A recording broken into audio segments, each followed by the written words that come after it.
Selamat pagi Bapak Ibu Saudara sekalian. Jumpa lagi kita di acara Hikmat Pagi. Kali ini puji syukur pada Tuhan kalau kita masih diberi kesempatan untuk menghirup udara segar pagi ini.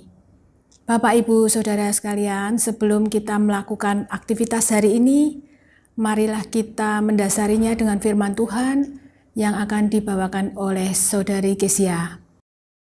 Sebelumnya mari kita berdoa dulu. Bapa Surgawi, terima kasih untuk kasih setiamu yang tak berkesudahan dalam hidup kami. Terima kasih untuk hari baru yang kami jalani hari ini. Sebentar Bapa, kami akan merenungkan firman-Mu sebagai dasar dalam kami melakukan aktivitas hari ini. Bukalah mata hati kami untuk memahami kehendak-Mu. Dalam Kristus kami berdoa. Amin. Untuk renungan pagi ini, temanya kebenaran yang memerdekakan. Terambil dalam Injil Yohanes 8 ayat 30 sampai dengan 36.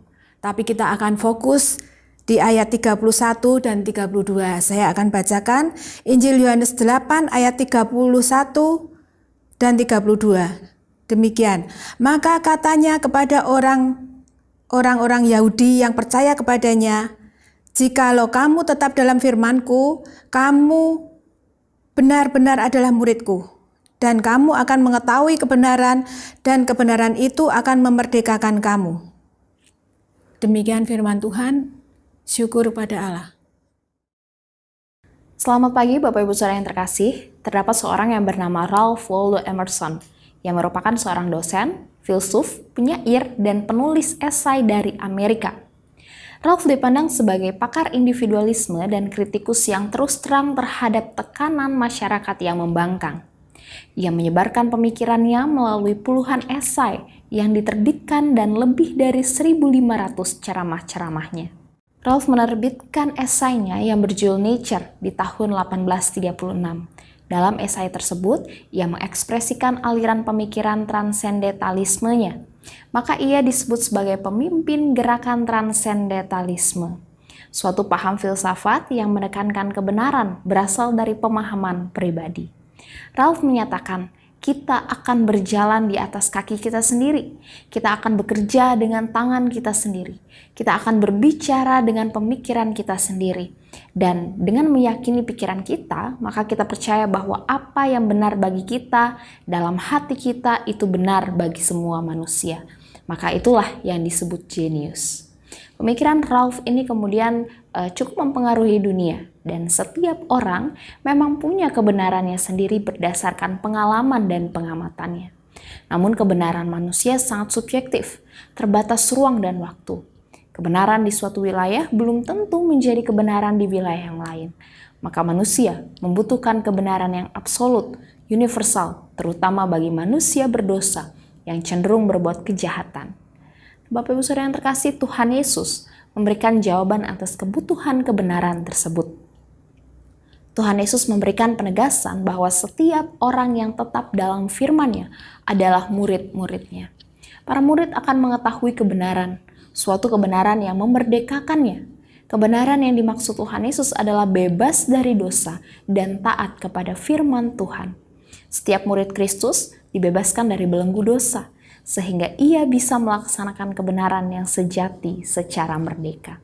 Bapak Ibu Saudara, para murid tidak takut akan penilaian dunia, dan ia pun siap menghadapi setiap resiko sebagai akibat dari melakukan kebenaran Tuhan. Murid-murid Kristus melakukan kebenaran bukan karena terpaksa atau sebagai pilihan, melainkan sebagai gaya hidup. Bapak Ibu Saudara, kebenaran Kristus itu absolut, universal, dan memerdekakan. Amin. Mari kita berdoa. Bapak yang baik, terima kasih Tuhan untuk kebenaran firman-Mu yang pada pagi hari ini kami dengar. Kami kembali diingatkan bahwa di tengah-tengah dunia yang mengklaim bahwa ia adalah suatu kebenaran, tapi kami kembali diingatkan bahwa hanya kebenaran firman-Mu lah adalah kebenaran yang absolut, yang universal, dan yang memerdekakan. Kiranya Tuhan yang terus menolong kami dan memampukan kami untuk menjadi anak-anak Tuhan yang tidak mudah digoyangkan oleh apa yang menjadi kebenaran-kebenaran menurut dunia, tetapi hidup kami hanya terus didasari oleh kebenaran firman Tuhan saja. Terima kasih Bapa yang baik. Sebentar kami akan menjalani seluruh kehidupan kami di tengah-tengah aktivitas, di tengah-tengah kesibukan kami. Mampukan kami untuk menjadi berkat dimanapun Tuhan menempatkan kami. Dan biarlah melalui apapun yang kami kerjakan, sungguh boleh mempermuliakan nama Tuhan, dan kami juga rindu untuk memberikan yang terbaik bagi kemuliaan-Mu. Tolong kami Tuhan, supaya di dalam kehidupan sepanjang hari ini, Tuhan boleh menjauhkan kami dari berbagai hal yang dapat membuat kami jatuh dalam dosa. Terus ingatkan kami dan berikan kami kepekaan untuk mendengarkan suara Tuhan. Terima kasih Bapa yang baik, terpujilah nama-Mu, demi Kristus kami berdoa. Amin. Bapak Ibu Saudara, selamat menjalani kehidupan sepanjang hari ini, dan mari kita terus ingat kebenaran firman Tuhan untuk berpegang teguh pada kebenaran Kristus yang absolut, universal, dan memerdekakan. God bless you.